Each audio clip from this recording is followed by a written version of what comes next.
I Am the Specialist of the Strange, written by Dakota Frandsen, narrated by Douglas MacArthur, published by Bald and Bonkers Network LLC. Section 9, Extraterrestrial Revelations, March 2nd, 2021, Martian Infirmary. Seemingly a normal night, as the censored attacks seemed to be coming to an end, I was taken to what looked like a hospital room out of Star Trek, being led by a man with long brown hair who was roughly my height. Metallic doors opened sideways, revealing a woman lying in a bed holding a newborn baby. Olivia was with the woman, hanging over her shoulder. Olivia realizes I'm in the room and says, "Daddy, come meet my new baby brother." I walk over to the woman's side and smile at the newborn baby boy, who looked a lot like me. The woman's image was somehow being blocked out like a hidden character in a video game. As I was staring at the boy giving my daughter a kiss, I looked to a wide window on my left and saw the landscape outside. The facility looked like the Martian surface. Dumbfounded, I asked if that was where we were, and the man just chuckled, as if he knew I was going to make that remark, before starting to correct me. As he started to say the name of the location, an alarm sounded off, and immediately the man grabbed my shoulder and said, "We need to get you out of here now." Obviously, I was overwhelmed. I wanted to say and see the baby, but I was also trying to figure out what the heck was going on. The next thing I knew, I was physically flying into my bedroom through the wall, like something out of Peter Pan. I hovered briefly over my bed before feeling something yanked me downward with enough force that the metal frame of the bed snapped in multiple places and even went through the wall. October 28th, 2021, Earth, United States, Idaho, between Filer and Curry, just off Highway 30. Driving home from a Halloween birthday party, a bright orange craft octagonal in shape suddenly appears about 10 feet in the air just off the side of the road. The craft seemed no more than 15 to 20 feet in diameter and had a wobble. Brief glimpses in the window showed gray-like beings who seemed equally as surprised to see me as I was of them. The ship disappeared before I had a chance to stop the car and try to get a photo. Likely species of gray are listed as ERC, essentially intergalactic geologists. Idaho, being known as the Gem State, has several locations where one can mine for crystals. The ERC usually don't interact with people, mostly just use Earth as a quick pit stop before taking off somewhere else. Some have asked me if there was any bad feeling about this encounter, possibly due to prejudice towards those who fit the gray description. But no, just mostly surprise. Those beings seemed just as surprised to see me as I was of them. February 2022. I was notified of an individual in the UK allegedly suffering from multiple medical ailments thanks to a generational curse instilled by the goddess Kali. The story told to me that the gentleman, riddled with ailments so severe he was attached to a colostomy bag, had been sexually assaulted by some form of succubus, and that his predicament was the result of a curse laid on his family. Apparently his grandfather had committed atrocities during bouts of religious violence between the Hindus and Muslims in India. One particular young lady that was sexually assaulted by him had a father figure who was burned alive that may have been a sahir. So, to put it in layman's terms, I was dealing with a young man who was so damaged by a vengeful father figure, it became obvious that something nasty was tied to the young man. Stories of literal garbage shoved into the woman's throat likely was the source of the abdominal disruptions, and the succubus, immediately that rang like revenge. It wouldn't be the first time I've come across an entity who got people mixed up. If it was a generational curse, something as little as having a strong family resemblance could be enough for the curse to transfer. Unfortunately, I had to pass this on to someone more local to the client, but not after I made at least one attempt to speak directly to the entity in question. I researched Kali, organized a bit of a channeling summoning using a combination of my protection methods and a psychic jumpstart, soaking my feet in salt water, to put myself in a deep enough trance to approach the client and address the being on its own turf. When I made contact, the succubus was clearly trying to dig itself further into the client's physicality to inflict more damage. Centered in its haze was the client, almost giddy at the attention. It became clear something else was motivating this curse. The visuals, which overcame me, are hard to describe, like two gods bending reality on a whim to try outdoing one another. But seeing I was not so easily swayed, I managed to earn enough respect for the bring to take me back to when the affliction started. Through the victim's eyes, I watched the solidars burn her father alive, the father's spirit crying out in anger and swearing vengeance as she was violated. The anger I felt within, I knew all too well. There was not even a need for English. I understood everything perfectly. Then the vision moved forward in time to more modern day, showing the client starting to take advantage of a young lady. I managed to convince the entity to break its connection. Seeing the man trying to harm another reignited old angers, but that notion was tearing away at the very soul and corrupting their being. Did they really desire their afterlife to be torn by vengeance? Giving into those emotions, at least in theory, made many literal demons. They had to let go. But the damage done was likely irreparable. If this being was telling the truth about what the client was doing, I wouldn't necessarily have a problem leaving him to rot. But even I know that trying to seek revenge on those who do us wrong usually amounts to nothing more than skinning yourself just to have something to hit others with. There was one condition I had to follow to break the entity's influence, to walk away as well, which under the circumstances I agreed and left the reasoning to the fact I did not have necessary funds to personally head to the UK for proper investigation, and having the client pay for my plane ticket was wrong. Some rather shady individuals tried to lay claim to the case. As for what happened with them, I do not know. My sources on the other side say that the being was lifted to someplace else for them to be allowed to heal, which was a relief in itself because the communication ritual I did to make the ordeal left me physically weak and hardly able to get out of bed for about 3 days. April 16th, 2022. Interview with Censored on Bald and Bonkers show. Information about various ET species mentioned in this text, and her advice guides my search for answers to new heights. I managed to ask her a question, as several indications hinted that I had a wife in a separate life, if any relationships I was in down here were considered as cheating. The reaction, obviously while unexpected, sparked quite a bit of laughter. But Censored suggested that if someone involved in a starseed program had a romantic partner, that their partners in this life would likely subconsciously remind them of their other life. This sparked an idea. Being that I had Olivia's picture, what if I used AI to essentially weed out my features to create a possible photo of her mother? I utilized a feature on a phone app called Face App, a feature now since deleted, to take Olivia's picture and used photos online of various celebrities I had crushes on throughout my life to enhance certain features. Eventually, when I reached a certain point in the creation process, my heart sank and I started to becoming emotional. I ran outside, crying to the stars, begging for forgiveness because, upon seeing her face, certain memories started to surface. The feelings behind them, most confusing of all, were ones where I felt like I somehow failed her. I felt like I wasn't the man she and the kids deserved to have in their life, literally falling to my knees underneath the stars. In a moment of silence, I saw a flash of light moving through the sky that felt like someone was trying to get my attention. The light directed my attention to the Pleiades. Whether this was intentional or not, I don't know, but what stood out the most was the voice I heard that was responding to my cries. "It's okay, Dakota. We hear you. We know." April 24th, 2022. Earth, United States. While recording a live show, a guest expressed interest in CE5, contact, and various other topics. Her real name was revealed on air through a spirit box session. After recording, she reveals a screen memory she believed was covering an abduction. She remembered seeing herself as a young girl in a Christmas-themed nightgown, being taken out of her house, and seeing a bucking moose.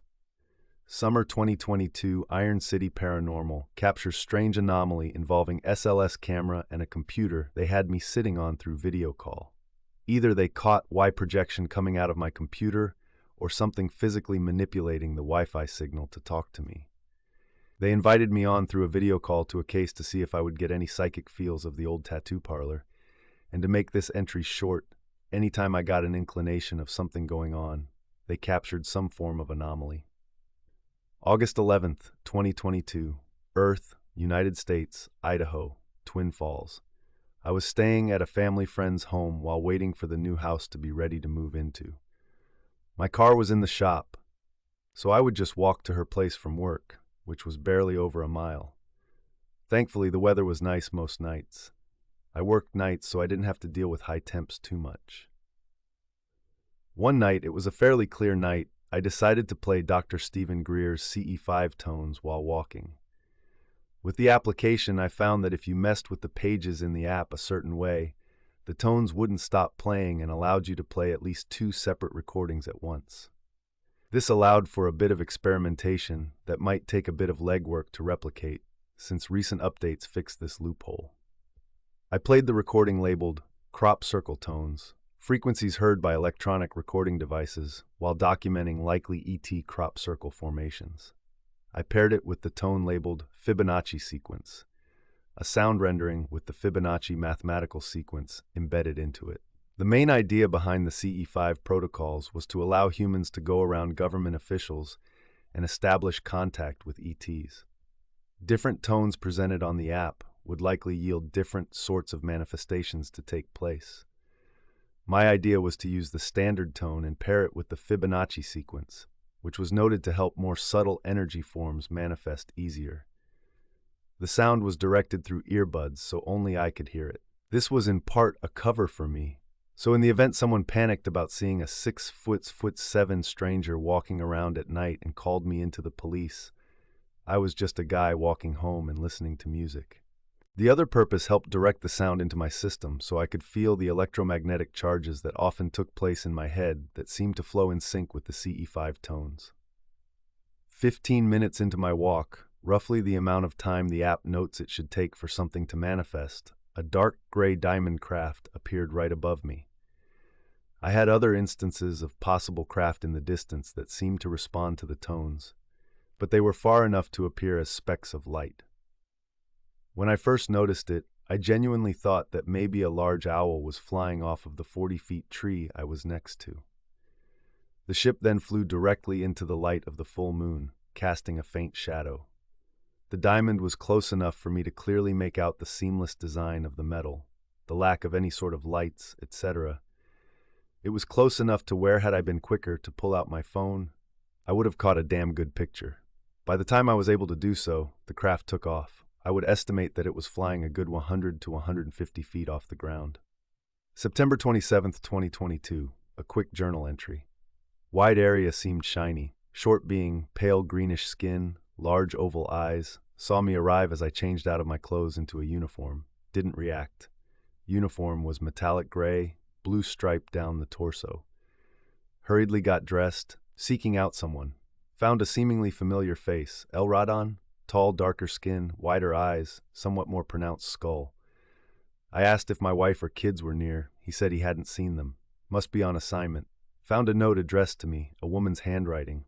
Another clue, the only word I remember is Enoch. October 2nd, 2022. A quick journal entry. Recall dream I was on Earth, mostly. Suburban neighborhood. Indiana? I remember seeing the Great Lakes as we were rushing down in a small craft. Possibly late 80s, early 90s, based on vehicles nearby. 2 figures took a child, a young girl wearing a bright red Christmas-themed dress. One of the things, likely grays, ran a long finger over her body. It didn't seem to notice me hiding in their craft. As I ambushed them, I discovered more children, more men, GFW, assisted in recovery and wiped the kids so they wouldn't remember. As we got back to the main ship, I remember staring out a wide window looking at the Earth.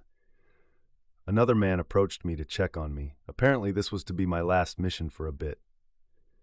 The other man, tall, very chiseled facial features. A Hell Pleiadian? I asked him if he thought the kids would be okay, to which he assured me, asking about my thoughts on my upcoming envoy deployment. I made a remark about wondering if I would ever see those kids down there, and if I would remember. The other man smiled, winked, and said something along the lines of, "Don't worry, you will. Just remember the moose." The man then held up 3 fingers in a triangle formation and pressed them up to my forehead. I jerked back and asked what he was doing, to which he said, "You know the protocol. You're about to leave, and we need to make sure you and the children are safe." I took a deep breath and caved. Upon waking up, I realized who the child was and who the Pleiadian was. October 4th, 2022. A quick journal entry, recall message. The following played in my head during a recall meditation, like it was some kind of voicemail. "You are Alareunter of Ora Natarushari. You and your family are involved with hybridization and giving aid via the Envoy program. You selected a vessel primed with Tali blood to allow yourself to tap into psychic potentials for when you encountered darkness. The one you know as Archangel Michael is of this bloodline as well. But things aren't quite as you understand. I don't know if I heard it correctly or even spelt the names right. After further analysis, I asked Midas Censored if she knew of a being by that matched the description of the one I saw, and if he, at some point, worked with her contact.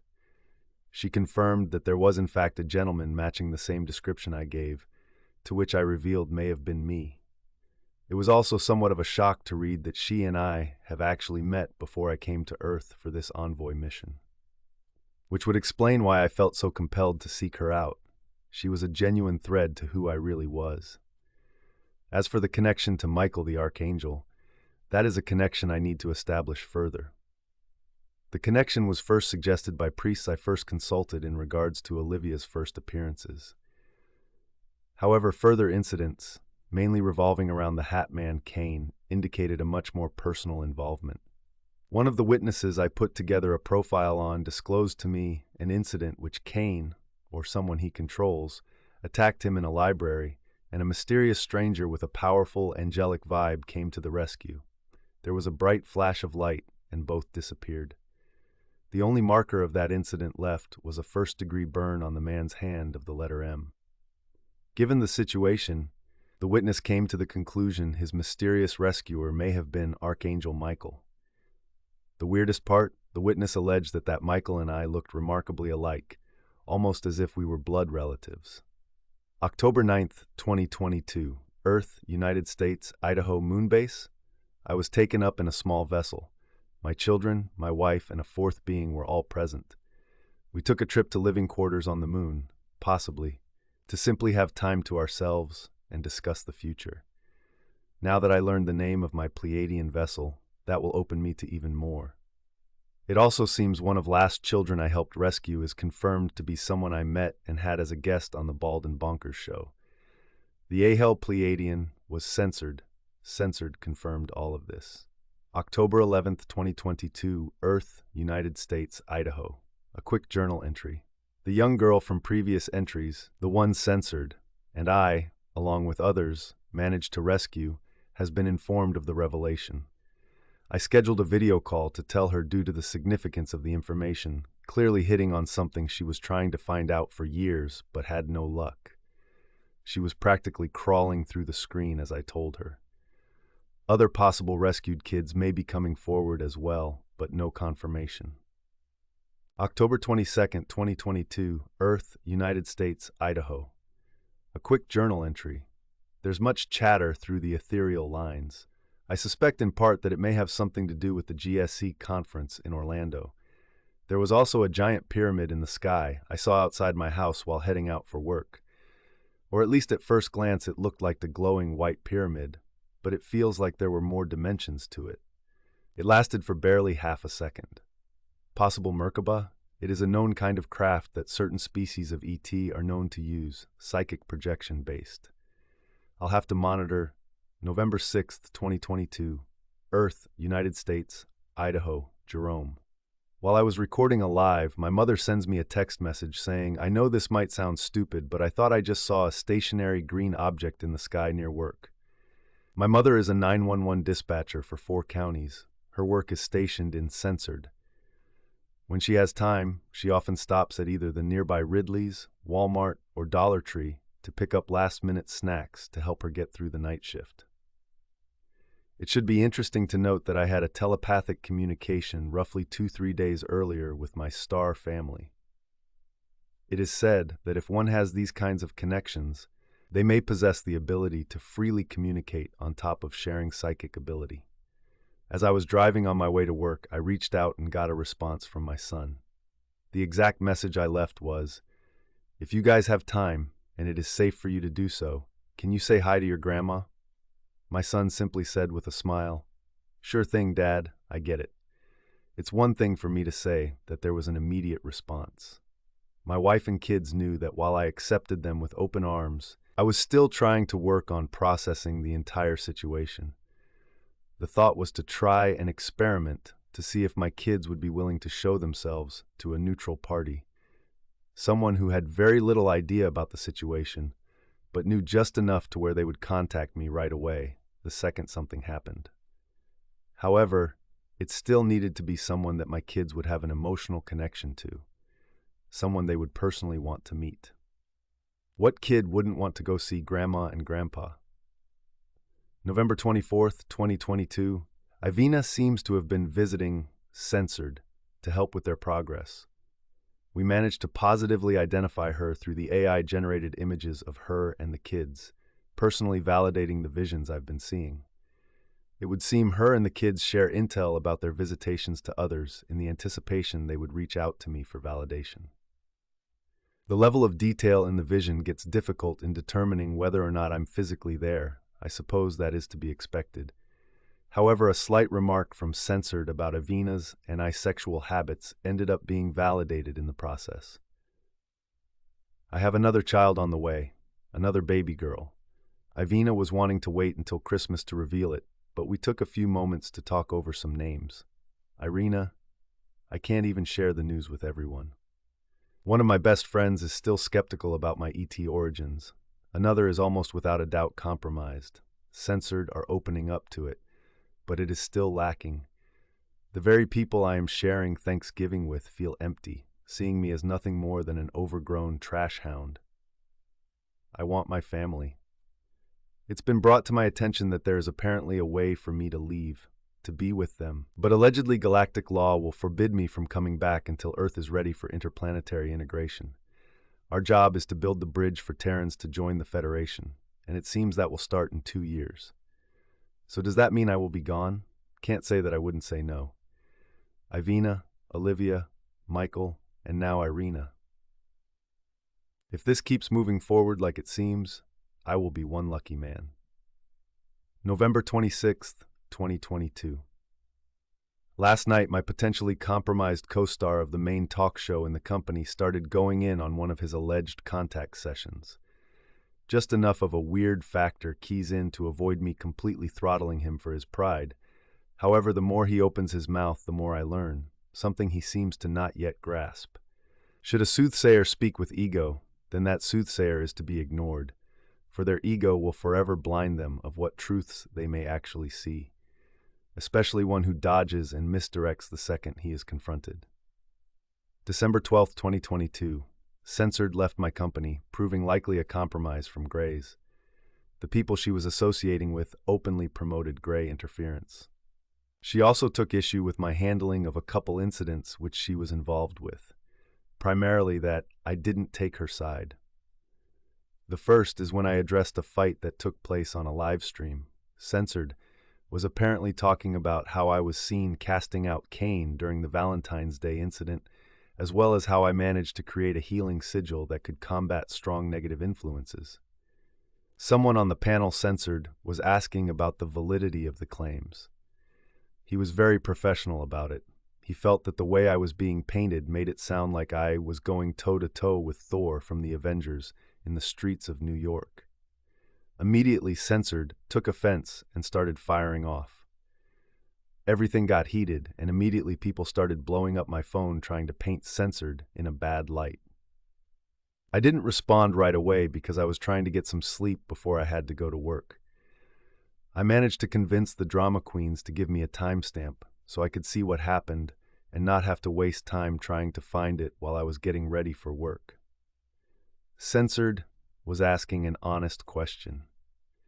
He wasn't being snarky or anything. He was just trying to acknowledge that my story is a bit more unusual than most. He even made a valid point that such blind devotion was a dangerous game to play. The second incident involved claims of racial slurs. Censored was broadcasting her grievances over a live stream due to someone calling her a white girl. I watched through just enough of the stream to figure out who she was pissed at and reached out to get his side of the story without talking to Censored. This just pissed her off. As she left the company, she just tried painting the situation as her slowly being squeezed out and took offense to me not begging her to stay. Everyone, except myself, was legally considered a freelancer. They were able to come and go as they pleased. This was all signed in paperwork to protect everyone's interests. I made sure to make it known her behavior was unacceptable, that everything was arranged for people to come and go as they please, and her ego was not wanted. A third incident involving Censored and the gentleman she was trying to scream racism at, his name was Censored. On another stream, something seemed to be affecting Censored to where he was hunched over in pain. To me, it looked like he was having issues with his appendix. To Censored and the other so-called witches, he was possessed, and they all started bustling out crucifixes. This ignorance pissed me off. I played the protection sigil tone, slowly increasing the volume. The witches grew silent and tense, as if something was hunting them and they were curled in a corner, but Censored responded. I increased the volume and Censored seemed to no longer be in pain, only responding to my voice. I guided him back towards the surface without incident. Later that night, though, there was an interesting turn of events. I remember walking into a dark room with my Censored laying naked on what looked like an operating table. I was suited up in a silver uniform, accompanied by my wife and two oldest. I was performing some kind of examination and remembered seeing some kind of black goo inside Censored, located right about his hips, and was able to extract it without incident. However, I noticed some irritation in the region that I was not able to directly operate on. It was like I was only authorized to clear the black goo and stabilize Censored condition to a safe enough level that Earth doctors could handle it. As we were getting ready to help Censored get dressed, my wife pointed out I should make a mental note of a birthmark Censored had. I asked her why, to which she explained, "You're going to remember this so you can warn him to get to the doctor. You'll probably need something to prove that you did actually examine him." I made a joke about her not pointing this out sooner. She just shook her head and said that I should listen better because she did tell me, pointing out the incident where I had a vision of an ex-girlfriend cheating, and I spotted a tattoo on the guy to help validate what I saw. We took Censored home first before my wife dropped me off. Immediately the next morning I woke up to a group message with Censored and a couple of the other witches talking to Censored, vaguely dancing around the incident. In the chat I told Censored, point for point, what happened the previous night, and that it would be a very good idea that he get to the hospital soon to get checked out. I even pointed out where I saw a birthmark to solidify my point. Censored became excited by the information I gave, saying that it was like I was reading his medical chart word for word. 2 days later, Censored ends up in the emergency room with a ruptured hernia, exactly where I told him. While in the hospital, Censored apparently had a doctor who looked like someone had superimposed my face to their body. As that situation settled, I got to thinking about what my wife said to me about looking for identifying markers. It was then I realized Censored was not the first person I took. The other from the cane attacks were also taken by myself and my colleagues. In some cases, I was just a familiar face to comfort the patient. Others, I took a more active role. There were also incidents with these same people where I would make a remark about things I would have only known about if I was intimately familiar with them, or at least went on a beach trip with. February 11th to 12th, 2023. On February 11th, I invited Censored on the show to talk about her book, Censored, and the latest about UFOs being that the Tic Tacs were a topic of discussion among the masses. During the show, there was the usual expected interference. I wanted to ask about the potential for more direct energy weapon attacks after I had a dream. Something about the dream itself seemed too detailed to just be a random visual. I recall being in a city where beams of light were setting things ablaze. I look up and see a massive ship where the beams seem to originate before almost being struck by one. For some reason, the impression I got was that this dream was taking place in Texas. somewhere I've only been while on a layover at Dallas-Fort Worth. I asked about the potential of future energy weapon attacks to censored, holding back any specifics to see what she might have. All she had to say on the matter was that the attacks were likely. The next morning, I find out my 16-year-old cousin, censored, and our grandmother were in a rollover crash.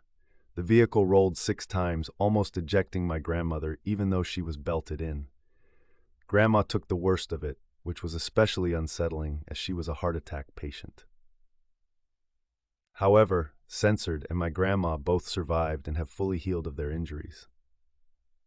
February, March 2023. I was taken aboard a ship where the rest of my family was waiting inside, somewhat nervous for what was to come. It wasn't necessarily a negative vibe, more just anticipation. For what exactly? As it turned out, we were on our way to a family reunion near Sirius B, where my wife is from. The sector was liberated from negative influence involving the Greys, and GFW members were being allowed leave to visit families the left behind. The reason for the anticipation, the anxiety, was the fact that Evina didn't exactly leave on good terms, something that she and I bonded over when I left Talahara. But this time was different. Naturally, she wanted to reconnect with her family, to simply just have the option to see them. Even though her mother in particular and her had a bit of a strained relationship at times. But this visit had something more important behind it. Olivia and Michael had not yet met their grandparents in person. Evina had also not told her parents about baby Irina just yet, hoping to leave it as a surprise. When we arrived, I remembered being mesmerized by the crystalline structures. The feel in the air was like something out of old Sailor Moon manga. Depictions of Crystal Tokyo as it was shown. Crystal, metal, nature, all working in unison to create a futuristic paradise. The sound of the metal echoing under our feel, the constant twilight sky thanks to the weak sun in the star system, this was too intense to be some dream or hallucination. When we started to approach a certain building, there was an air of excitement and nervousness. It was time. A man and a woman came out to greet us in front of their home. Both were roughly 6 feet in height, human-looking. The ecstatic smiles upon the faces of everyone around revealed enough about who these people were. The woman looked much like Evina, big green anime sort of eyes, smaller in frame from her age but in immaculate health. She had this way to just project her emotions towards others, as many from her world could do. The women there were also known to be quite physically expressive and known for their sexual ability.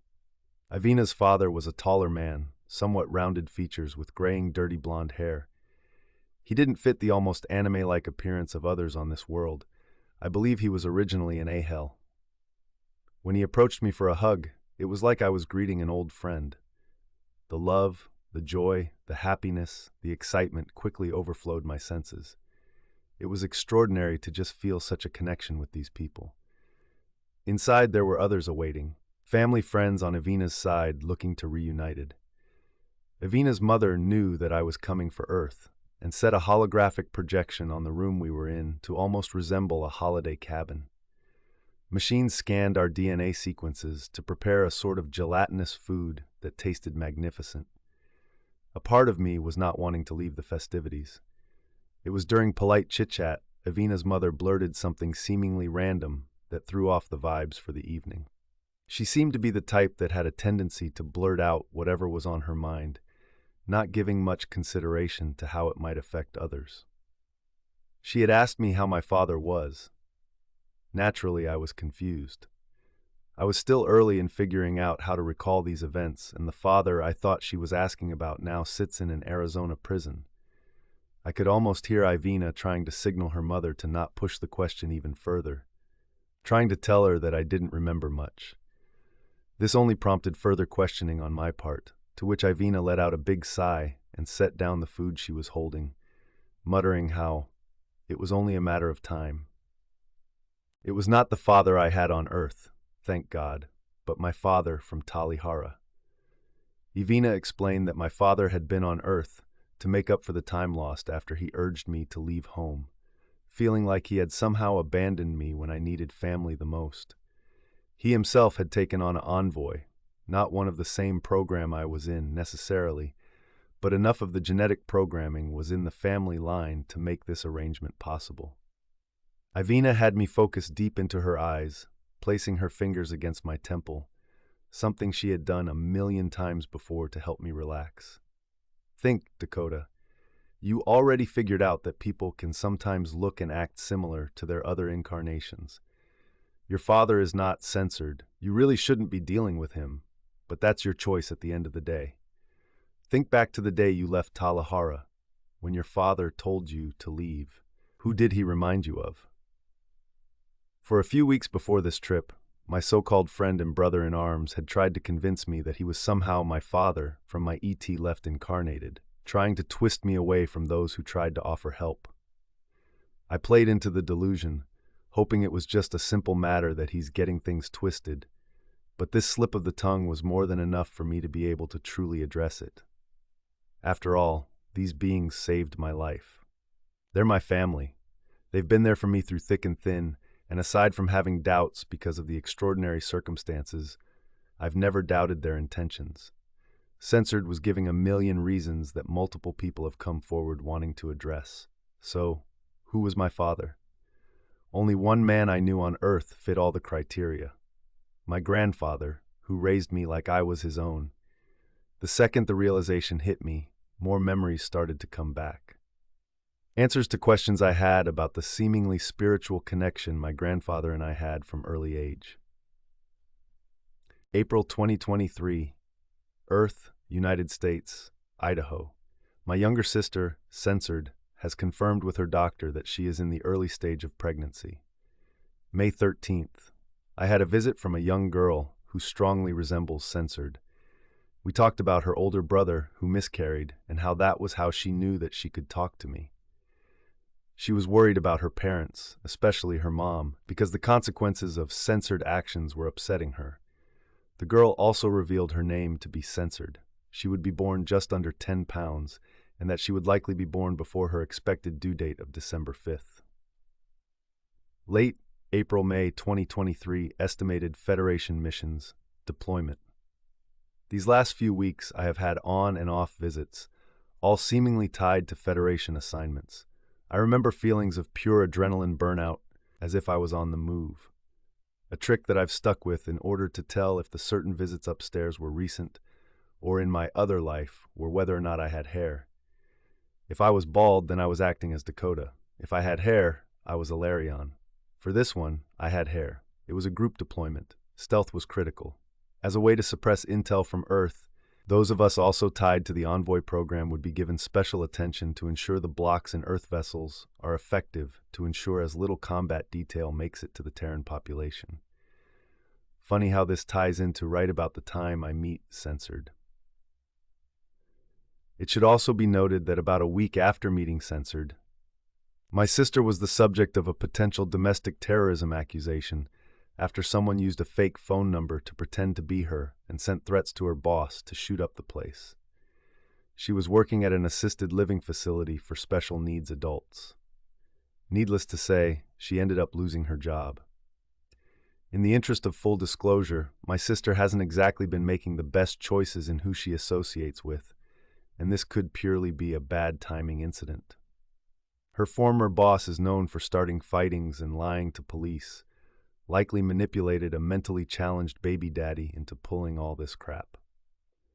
But within 24 hours after the last time Censored was a guest on my show, and I discussed about potential approaching direct energy weapon attacks, my grandmother and 16-year-old cousin, Censored, ended up in a nasty rollover that partially ejected my grandma even though she had on a seatbelt. Best to monitor how much I reveal in certain channels.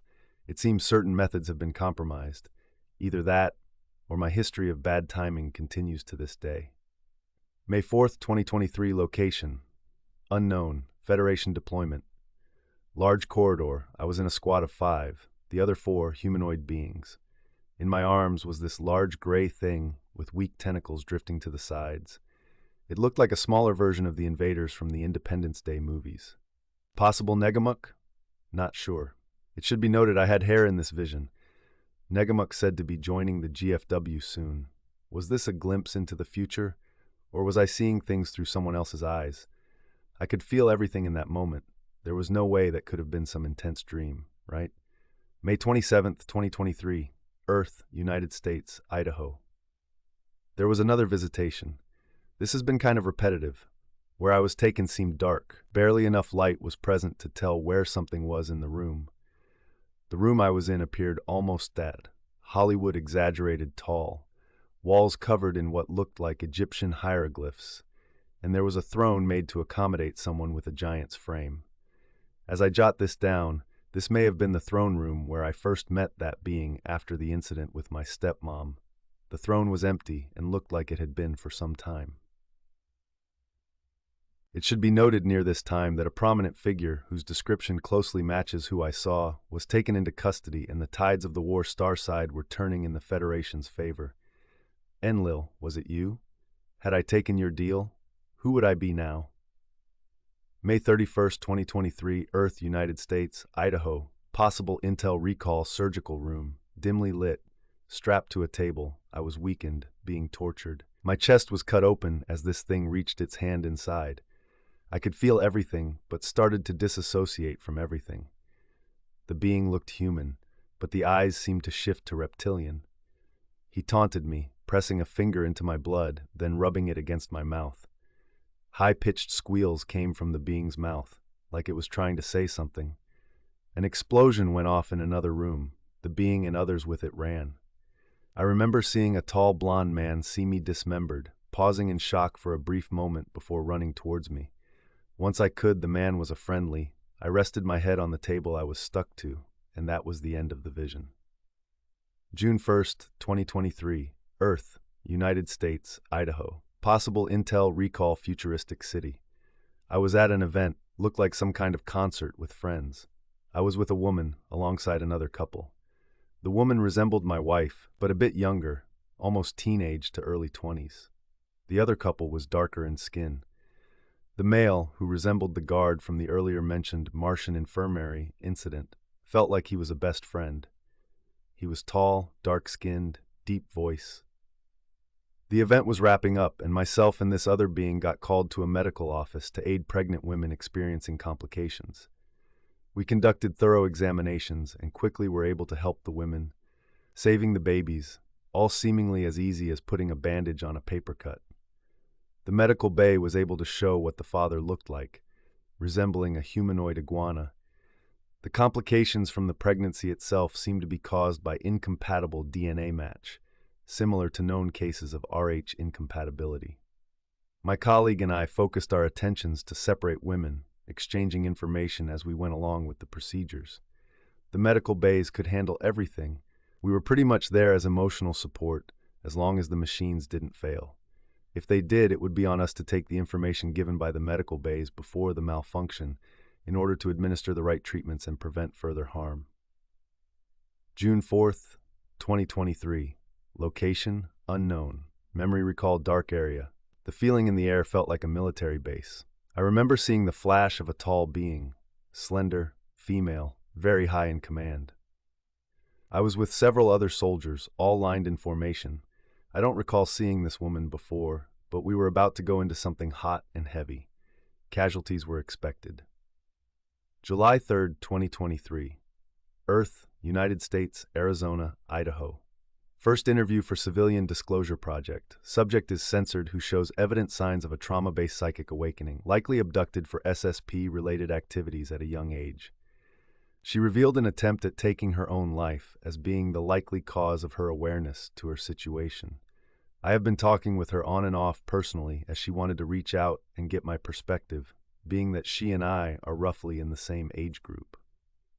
Interview went well. I identified where her mental blocks were kicking in, indicating a fear of saying too much. Within 12 hours, I received a message from Censored asking if I would hold off on releasing the interview. I should have expected this, but will politely respect her wishes. It should be noted she started to act distant after seeing the protection sigil. Only time will tell. July 8th, 2023. I had an interview with a Censored for the Bonkers show, which had some noted interference and faint voices in the recording, as if someone was trying to hack into the frequencies. The interview was live, so others heard it. It is extremely likely the voices were of my wife and censored. Some controversy stirred in the weeks that followed, connected to censored. The situation was serious enough that a voice came through while I was at work, telling me to get home ASAP. The controversy had spread to censored, and fears of me being compromised due to misunderstood information were expressed. I took to the airwaves to address the cowards too obsessed with drama to call them out, taking responsibility for my actions and thanking censored, who actually addressed her concerns with me directly. I wanted to lash out more, but I had other matters much more important. I was more pissed at the fact someone would dare to remotely insinuate I would do anything to harm someone who helped me understand my situation and find my family. I owe that woman an immense debt of gratitude, and it stands against everything I believe in as an individual to try anything to harm her. Especially how her contact was an old friend and my old commanding officer from within the Federation. We flew together, fought together, he knew my family. Naturally, I don't blame him for being pissed about the possibility. I know who I am, I know what I stand for, and I will be damned if I let anyone call that into speculation. Taking advantage of the moment, I asked, censored, about someone who was in fact compromised and trying to influence my way of thinking. She had confirmed she knew something was up but didn't want to upset the friendship. If only there wasn't something nagging at me for some time saying I needed to cut this individual out of my life. July 13th, 2023. My younger sister, censored, had a prenatal checkup to determine the gender of the baby as well as monitor ovarian cysts that tend to run in the women of my family. Much to my sister's disappointment, the doctor confirmed that the baby is likely a girl. Mostly cause, in typical sibling fashion, she didn't want to admit I was right. Also, the young lady who I likely rescued as a child before coming to Earth, she found old family photos showing the exact dress she was in, helping validate the time frame of our mutual encounter from before I was Dakota.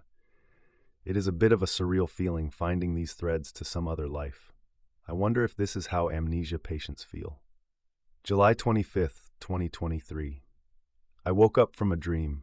The last time I saw something with this much detail meant someone was either coming into the world or getting ready to leave. There was a girl, censored, I hadn't seen since high school. She looked older, obviously, different hairstyle, but I recognized her right away. Like something out of a psychic medium TV show, the dream presented itself like it was her spirit trying to reach out after being murdered. I recognized the area as being outside of censored, in more of a suburban area. She had been messing around with heavy drugs, and it ended up getting her killed. I was the one to try finding the body. The body was found in a pile of garbage near a compound where some major traffickers operated out of. When she was recovered, there was a confrontation. Apparently, the traffickers who killed her were known for taking human remains as trophies. Members had tried intimidating me and showed their collection of severed human heads. Again, this all was in the dream state. When I woke up, I immediately looked her up. There was too much of a realism to the visuals. It took me a second to remember the last name she was going by. Once I remembered that much, I found public pleas on social media of people asking for prison pen pals to write to censored. I dug a bit deeper and found court records involving several drug charges against her since 2016. Her latest mugshot matched how I saw her dead body in the dream almost to a T. She was due to be released on probation soon, but it's obvious there is a downward spiral in effect.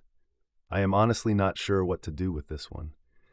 There are rumors of traffickers in the area connected to Mexican cartel, and it's been so long since she and I saw each other, and her compromised mental state might have erased any memory she had of me. The fact she's been in and out of prison alone may be keeping her from meeting this fate. August 2nd, 2023, mass UFO sighting reported to authorities. A triangle craft that was first spotted south of Hollister, just over the Idaho-Nevada line, flew over Twin Falls, then was spotted in Jerome, Shoshone, before possibly being intercepted by other military craft and led towards Sun Valley. The one news outlet that even mentioned it barely gave it the attention of a passing joke. I was tipped off by a contact of mine in a local dispatch center after 10 calls came in about a strange low-flying craft. I was in close enough proximity to potentially catch a look, but could not find an easy escape from my civilian job to do so in time. I had literally just clocked in. The reason it sparked interest was that this was the first time that the dispatch center ever had that many phone calls come in about a low-flying craft. The calls themselves weren't necessarily out of the norm. Most of the time they were about people assuming small planes were about to crash, not realizing a small private airstrip was in the area. But numerous people, all calling about the same thing. Between the agencies in the area, about 30 calls were placed. Enough calls came in where I was able to get a solid flight path. Videos backed that something was in the sky that night that hardly made any noise.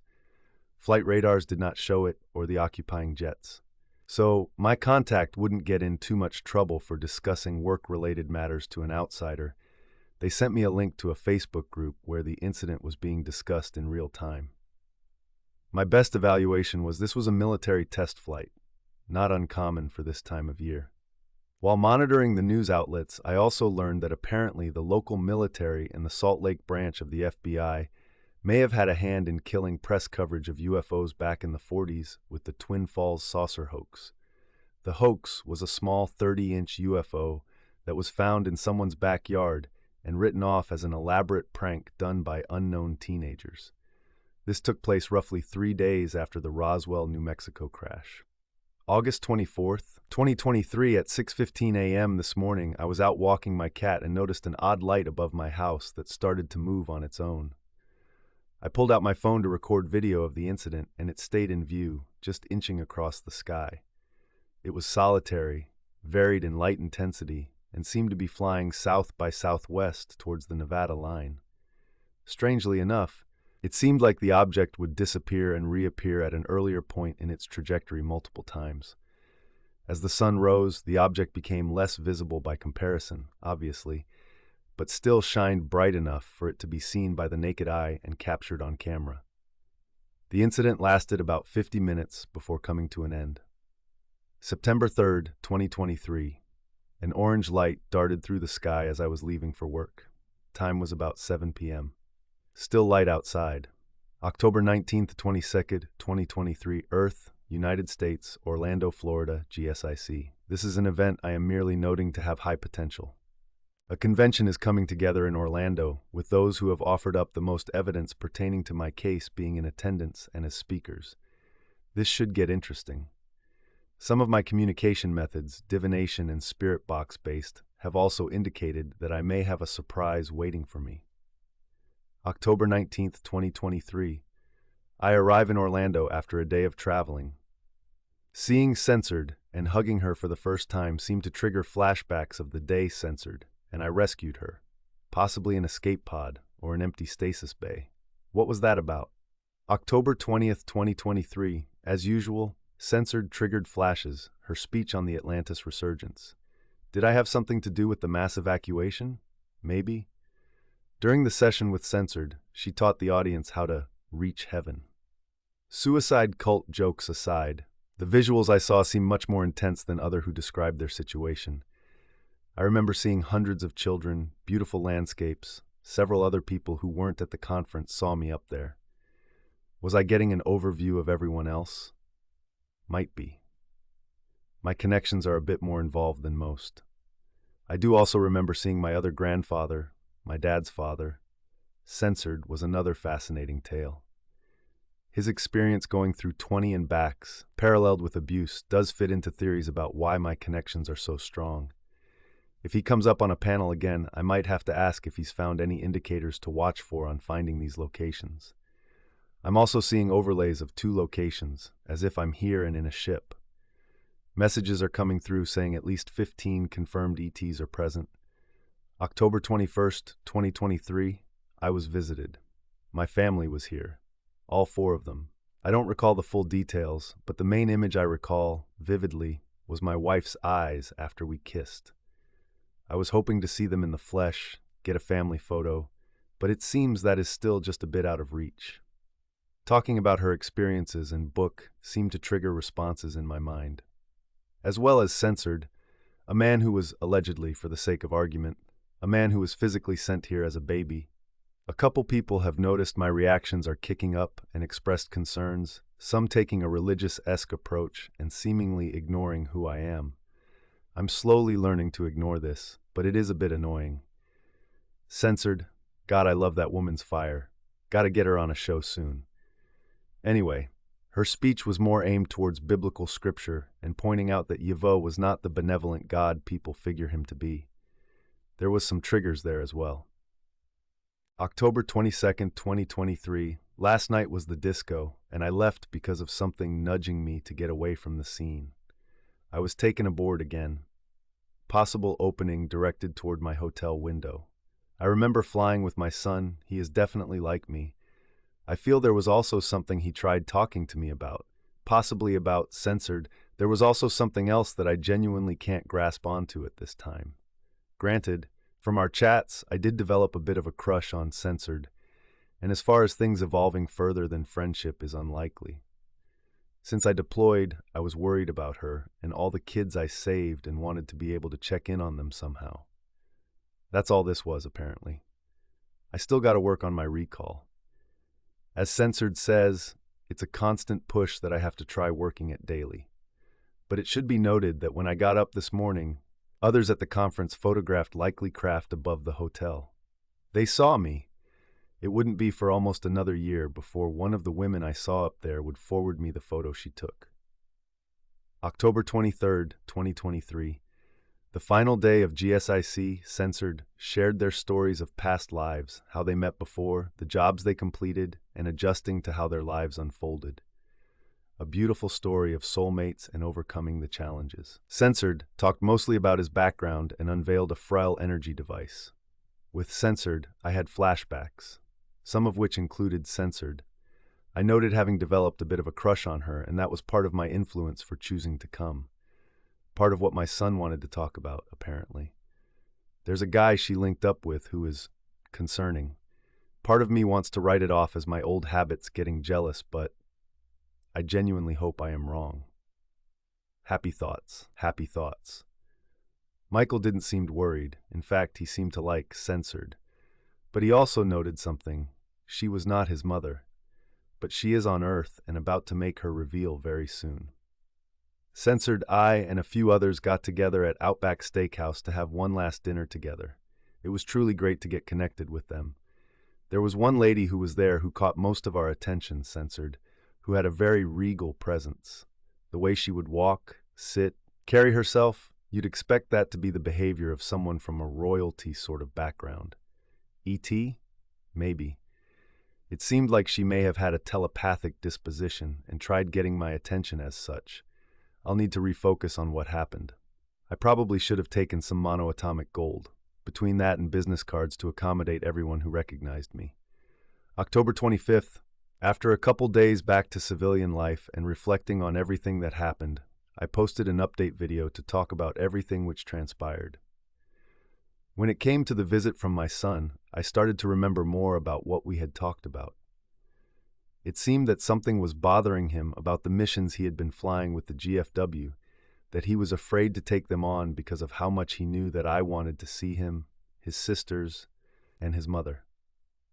So much so I asked if they would be able to make an appearance, which, as my previous updates noted, has exactly happened. My son was a bit more vocal, at least as I remember it. Apparently his mind has been partially on edge because he knew of my anticipations for this event, looking forward to potentially seeing them.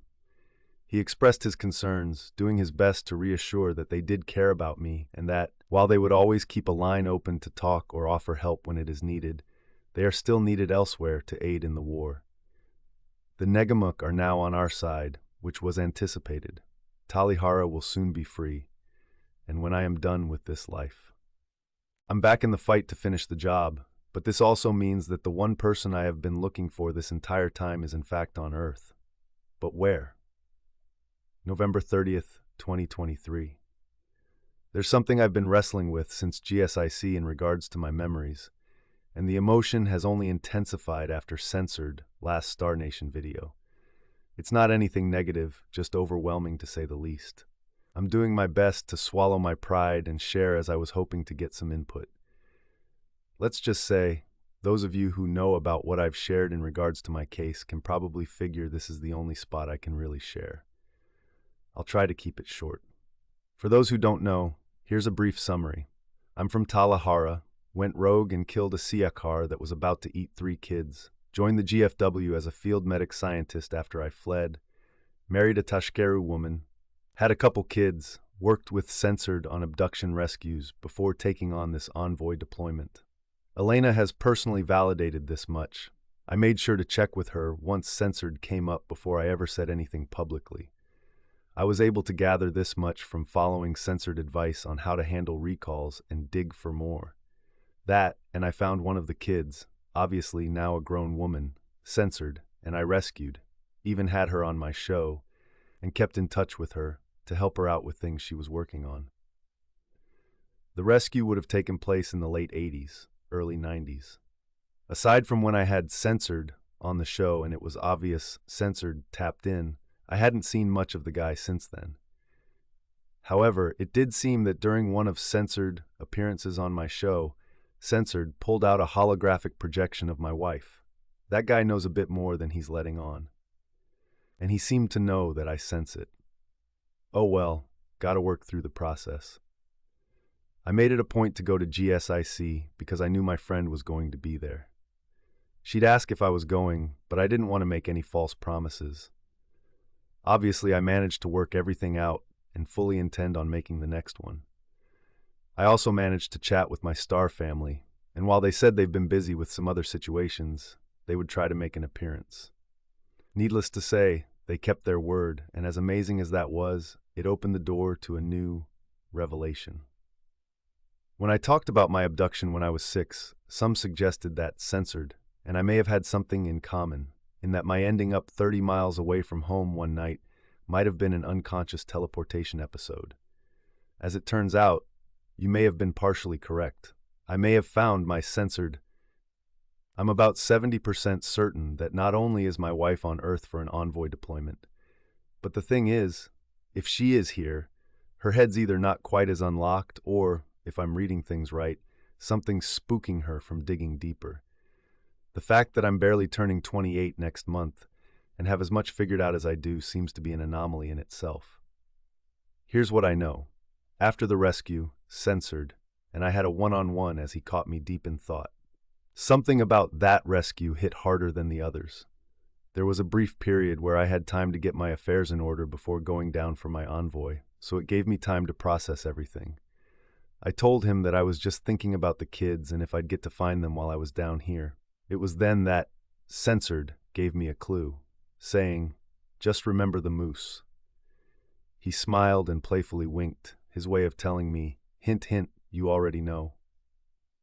While I've been down here, I've come to realize my kids were the ones to physically come down to Earth to get to me. My wife would always meet us upstairs as smalls, as if she can't physically come down out of fear of upsetting something. There would be several visits from my wife that felt more like I was being playing video messages rather than a physical visitation, something akin to the movie Interstellar, when Matthew McConaughey's character would watch messages from home. Working with censored, it seems like some rules were bent to give me a jump start on realizing I wasn't from Earth. Technically, they aren't supposed to, as an envoy catching on too early might cause psychological distress.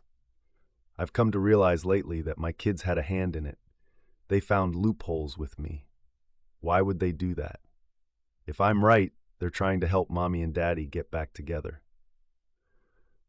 Working with censored, I've realized that part of why my kids are trying to push things the way they have been is because they knew that I wanted to remember.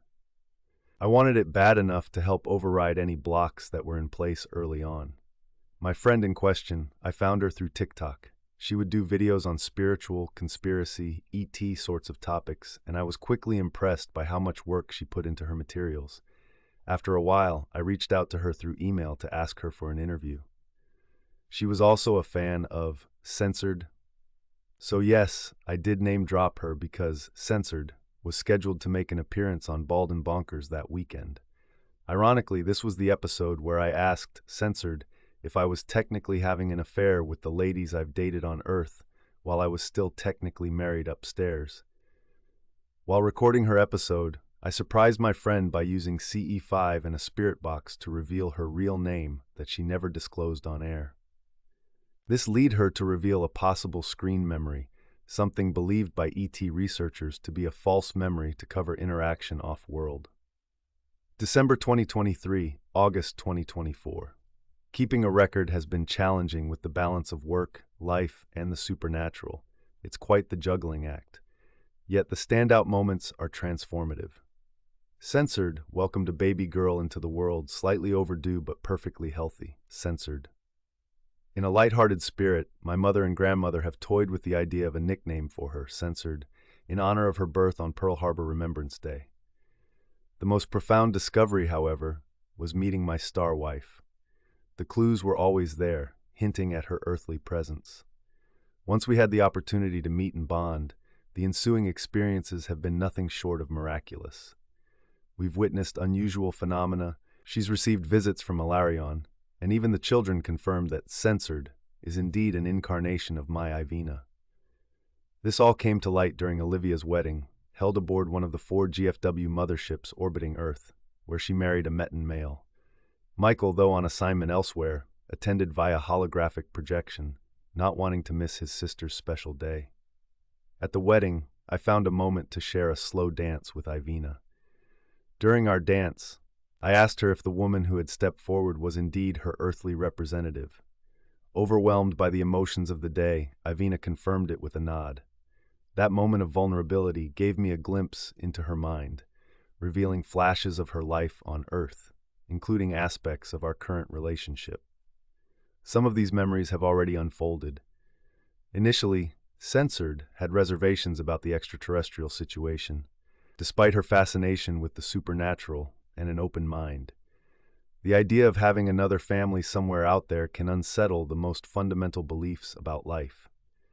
I know it did for me when I was just 12. The realization that she could be the envoy of my celestial spouse brought forth a flood of memories that I'm still trying to process. It just seems like every moment I have a chance to sit and process something new has come forward. Just establishing an interpersonal connection with Censored has strengthened the connection to the space family. The communications seem much stronger. My astral self has been photographed in a partial manifestation, and even voices can be intercepted via radio transmission interference. On top of somehow getting the affections of a truly beautiful woman I had spent 16 years trying to find, just for the sake of seeing she is real, the truth about who I am is coming out. Oh, how I could go on and on about this lady. She is truly incredible. Hopefully the promise I made to Olivia to always keep fighting because Mommy is going to need me to help her is much more light-hearted in nature than what I feared. Censored has shown an immaculate ability to see into the souls and minds of others, even though she finds herself doubting the legitimacy of what she sees. In some ways, this reminds me of times I'd say that my ideal mate would be akin to television series Ghost Whisperer. This woman is simply perfect. Even if the supernatural circumstances surrounding us hadn't bound our attentions, I firmly believe I'd still fall hard for her. But now that I think about it, does this technically put us in a bootstrap paradox? Technically, the kids and our other selves come from a point roughly 300 years into this planet's future.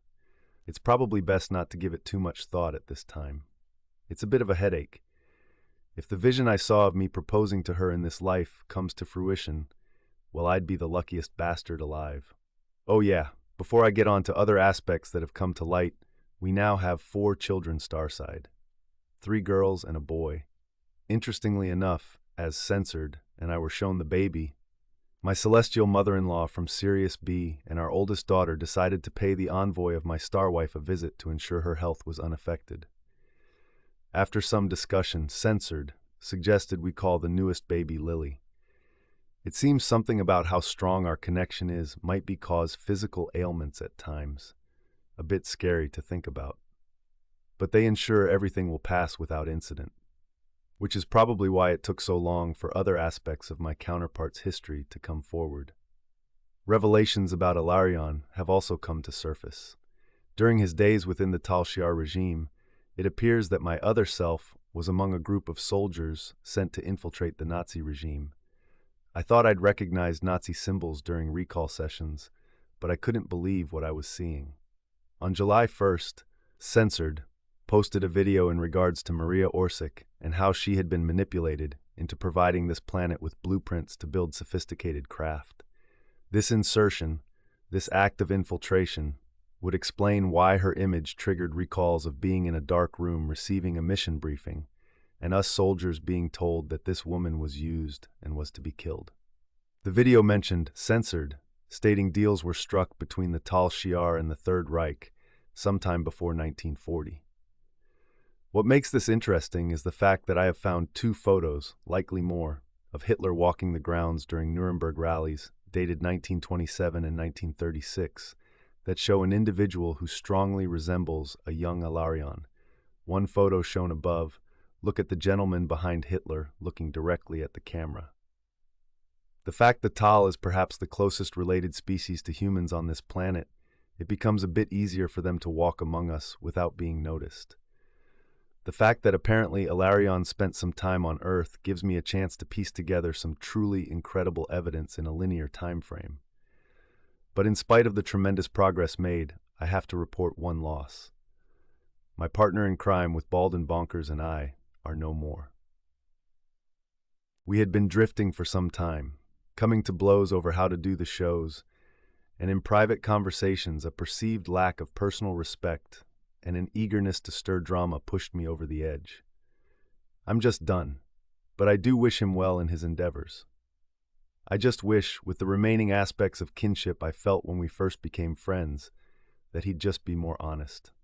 The issues started a while ago when I had suspected me was intentionally trying to deceive and manipulate the events surrounding my ET contact, trying to stir me away from those who actually provided useful intel and doubted in sincerity. The moron had no clue I had him under surveillance. A part of me is able to write that off as misunderstanding, until it became obvious that he was once again seeking to boost his own ego under false pretenses and lied to my face when I had the evidence. Maybe in time I'll find the heart to mend that bridge, but it is for the best we go our separate ways. August 8th, 2024. Visit to Dune-like planet. Intense battle ensues after greenish-blue meteor strikes, invaded by white Terminator robot-looking soldiers. I had to have been away for at least 2 months in space-time. In Earth's linear time, it might have seemed like only a few minutes. I've really got to sit on this. I released a recording of Intergalactic Gigolo to publicly timestamp this incident until someone within my network potentially comes up with something connected. September 2nd, 2024. On Censored YouTube channel, diplomatic relationships involving the censored are discussed. The description of this race definitely seems to be a viable candidate for residing on the Dune-like planet. I've discussed this connection a bit in detail on a new segment of Bald and Bonkers I have titled Intergalactic Gigolo. The full listing for Intergalactic Gigolo episodes can be found youtube.com/playlist LCA99mo ILRA A3FR5RPA ANSI equals 7 RIG45ZTBI. September-October 2024. The final C entry for this text. I am leaving this as a record to let the reader know that this is not the end of the story. Much more is continually being uncovered on an almost daily basis, and it has been quite difficult for me to simply keep up. There are more entries I will add in time, hopefully making things understandable for the common man. There's also matter to which I am sworn to secrecy until further notice. More interactions with my star family have taken place, including a revelation that my oldest celestial daughter is pregnant at the time of writing this. That's right. I'm going to be a grandfather. I'm not even 30. Within the last couple weeks, I have people wanting to loop me back into my bounty hunting days after police raids took place and human remains were found under similar conditions to a case I worked years ago. I've also been on the lookout for an illegal pet kinkajou some ash had abandoned and let run wild, hoping to capture and transport the creature somewhere it can get the proper care before the winter officially hits. By the beginning of October, the creature was found, weak from a lack of food, but overall healthy. In the final days of September, I am also trying a little experiment involving an event being hosted down in Colorado to see if my rides with my star family would be seen by more witnesses. So far, it seems highly likely, but the exhaustion from me not properly maintaining the exercise regime is leaving me with physical ailments. Nothing that a bit of Randar can't fix. It was organized by Censored to have multiple craft show up, and my son was one of the pilots. From my count, there were at least 15 separate craft, some utilizing drones for added effect. I could be misinterpreting what I had seen. I wish I was physically at the location to get a closer look, but my priorities have shifted greatly within the last year. I had heard whispers of a mass sighting arranged, a small cluster of craft, and maybe an advanced one from Earth loosely based on ET craft. The infamous TR-3B anti-gravity craft, to be exact.